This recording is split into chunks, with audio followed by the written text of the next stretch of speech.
Welcome back to the channel where every comic you see covered is every comic I have read. So far, I really enjoyed reading Batman Year One, which is Batman's redefined origin story from the late 80s, back when DC nuked their continuity. So I thought I would go to the next logical hero who got the same treatment, George Perez's Wonder Woman. But this will be different than that video in two key ways. Number one, I don't know shit about Wonder Woman. I've seen the 2017 movie and her epic rap battle, and that's it. I really can't tell you anything other than the lasso makes you tell the truth. She has like Superman powers and she flies in an invisible jet. So safe to say I'm very interested in genuinely learning more about a character, whereas for Batman and Spider-Man, I kinda knew all the lore that was being presented. But I do want to make very clear, I try not to Google anything but the bare minimum. I want to go into these issues as someone would in 1987, but competing with the distractions of 2025. I want to answer, should modern readers who want to get into comics read George Perez's Wonder Woman? And number two, Perez's Volume 1 is 14 issues long, and for the Gen Z brain rot viewer, that's 346 pages, well over my last two videos combined. So how can I possibly fit this into one video? Well, it's kind of boring. But before I get into that, I just want to give a huge thank you to everybody who commented on my Batman video with recs and clarifications. I read all the comments and it's made this whole project such a blast. Anyways, time to read Wonder Woman Volume 1. Let's start with the only thing about this comic that is truly great. The art. I want to reserve judgment until I've read more, but 80s DC art so far has blown me away. Bruce Patterson is popping off here, and I would say the art overall carried the story. And while David Mazzucchelli uses light and bright contrasting colors, Patterson really makes an impression with his panels. Again, I don't know if this is standard fare with modern comics, but some of these full or even double page panels almost jolt you when you see them. Like Spider-Man and Batman's pages felt like Legos, and I don't really mind that much, but this really feels like it is pushing the medium to its fullest. And now, while I said the art is the only thing I would say is amazing, there's definitely more that I would say is pretty good. So there are 2.5 storylines in this first volume, and the first is by far the most interesting. So Ares, the Greek god of war, oh yeah, Greek mythology is completely fact in this world, and it is in your best interest not to think about it too closely. So Ares is like Zeus, dad, let me wage war on humanity so they can worship us. And this is like in broadly ancient times, think like 1100 BCE, and Zeus is like, not happening, my guy. Now, I will never say I'm an expert, but I do know a pretty good amount of Greek mythology back from when I was obsessed with Percy Jackson in like 6th grade, and certainly more than I know about Wonder Woman. But I won't criticize that they show Ares inaccurately because, like, who cares, right? But I will criticize when Greek mythology enhances or diminishes the story versus if they would have gone with like other generic stuff. In this case though, I do think it enhances it with some really interesting themes. In my opinion, there are two main reasons people like Greek mythology. Number one, it's really cool, and these issues are by and large a love letter to them, even if maybe a little too much. And number two, they are an incredible storytelling tool to personify humanity's traits. Let's use Ares as an example. So Ares' whole plan is to wait 4,000 years and influence mankind to destroy itself with nuclear weapons. He has one of his sons give warmongering speeches that entrance Americans into inflaming their hatred towards the Soviet Union, and then gives the exact same speech verbatim to the Russians, complete with identical panels. It's such a nice little rhyme. We get a lot of news coverage about how high the tensions are in general. Peace talks have fallen through. Everyone is paranoid, and in the context of the actual Cold War and Red Scare, this is a genuinely interesting commentary. And Ares in general feels domineering. He's infiltrated society at the highest levels, even going so far as to stage a fake coup d'etat, Modern Warfare 2 style. And by framing Ares as the personification of the human desire for violence, it naturally places Wonder Woman, who we'll talk about in a sec, as the personification of peace. It is basically, is man inherently good or bad, but in a really creative way? Something in the back of my mind is, how are they going to resolve this? Because often the pitfalls of these types of stories is the protagonist essentially has to betray their ideals or sink to the villain's level. Plus, like, the power creep of taking down an Olympian like Ares would be kind of crazy. But I'm so happy to say that in the best sequence of the entire volume, Wonder Woman is actually able to reason with Ares that if he lets humanity destroy itself, not only will there be no one to worship him, but his existence is rendered meaningless without balance. His place in the human experience can't be experienced without its complements, and I don't even care if it's not accurate because that is really fucking cool. And this story takes place in Boston, so extra points, Boston, S tier city. I can take care of myself. Blam! God bless college football. And I'd say Diana, the character, is also really good. The first few issues serve as her fish out of water segments, and they're just so damn cute. You speak American? And it's good they got her right, because that's definitely the most important part. I specifically like this panel where the daughter of the family she's staying with cancels her date at home because she's so afraid her boyfriend will see how beautiful Diana is, but Diana's first reaction on meeting her is thinking how beautiful she is, and man,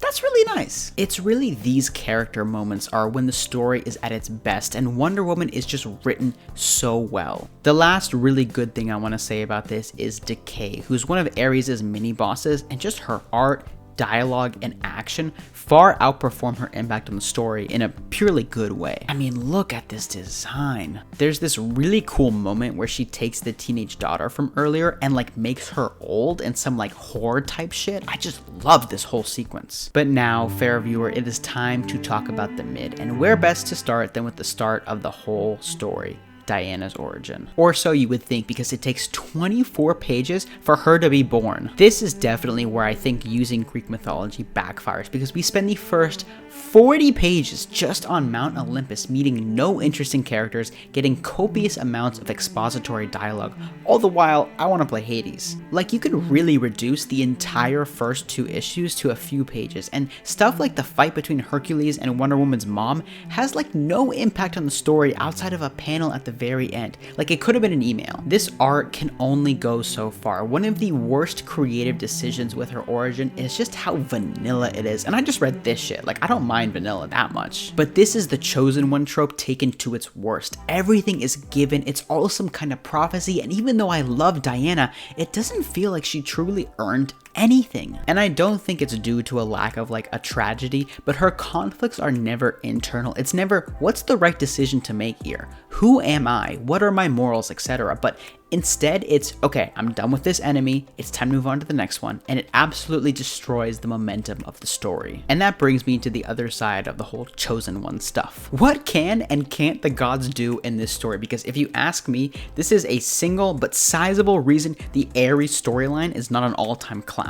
Like, the good gods are constantly flip-flopping between aiding Diana and saying they can't or even won't. But Ares, on the other hand, has no problem intervening on every level naturally. If Ares meddles, but the rest of Olympus can't, is this story even about human nature? Or is it a bunch of puppeteers with no free will? Like, Ares sends Decay to steal Diana's crown. His sons are the ones trying to convince everyone to nuke each other. He straight up brings people back from the dead as zombies. But mid does not necessarily mean bad, and through all of this, I think the action after the first 2 issues is pretty good, and I would once again say it is carried by some awesome art. My last point of mediocrity is just the main group of good guys. I think Wonder Woman is great, the professor and her teenage daughter are good, but the rest are completely forgettable. And I wouldn't have even mentioned this if they didn't get so much damn dialogue. Some of these issues feels like Diana is a side character in her own story. And now,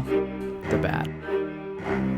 Why do all the Greek gods talk like Shakespeare? And I mean no disrespect to the bard, but reading the Olympus parts, which is a sizable chunk, feels like I am watching Attack of the Clones. I just think this writing style is just cheap, you know, but the notable exception is that this works great for Ares. It gives him kind of like a Bakura vibe. But remember how I said there were 2.5 stories in this volume? Well, it's time to talk about the second. So after the whole Ares situation, Zeus gets tricked into being horny for Diana, and definitely will give this points. This is very accurate to Zeus. So Zeus is like, hey, and Wonder Woman is like, no, I've learned consent from Earth. I'm not kidding, by the way. So Zeus is like, oh yeah, well then you must prove yourself in all these trials or whatever. And if you're not in the know, this is a copy-paste of the famous myth of Hercules' 12 trials, and they even copy a couple of the trials verbatim, like the Hydra. And these trials make up the entire second half of the volume, and it just feels like they are trying to hit a Greek mythology bingo card. They bring in the Minotaur, a Gorgon, Cyclops, Hydra, Harpies, the Chimera. You get the idea. I will show you your worst fears. Buried alive, spiders, drowning, and cats. I just need more, man. I need better writing or complex characters, just something, but it just makes the entire last 200 pages a chore. And now I know you want to hear about that last 0.5 story, but at the very least, it's more memorable and more mockable than the trials. What's wrong with your face? Now I want to anticipate a comment before it happens, like, yes, this story will for sure be continued. I do not need to look up anything to see that. But then why, in a collection called Volume 1, do you A, not include the full story arc, and B,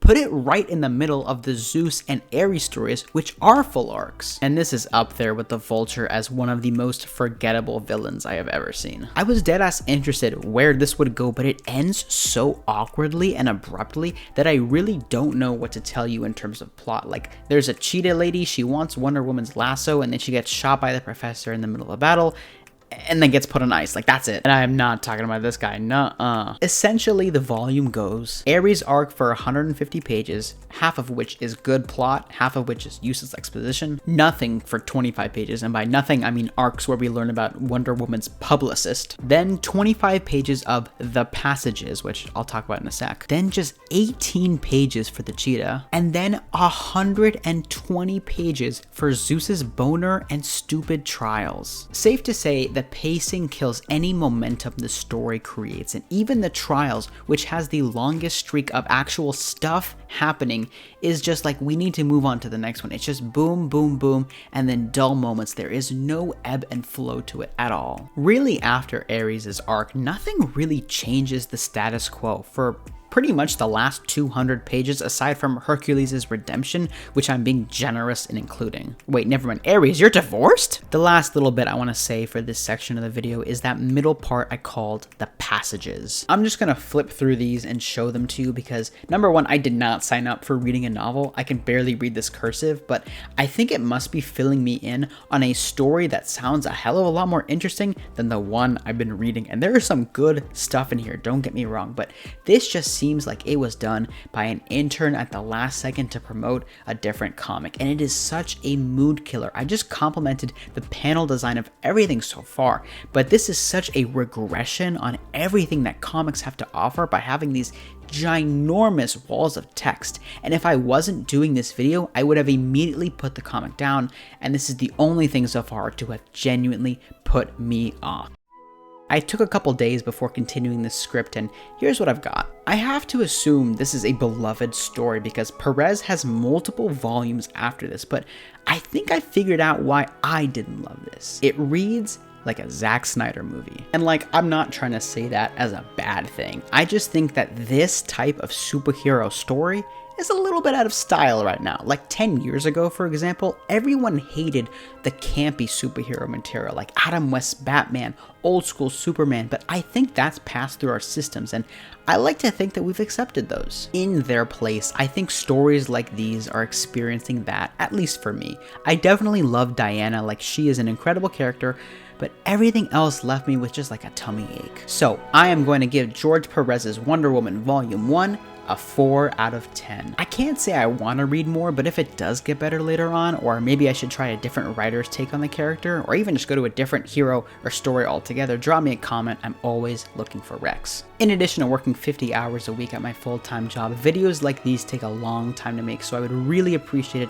if you enjoyed this type of content that you subscribe. Have a good one.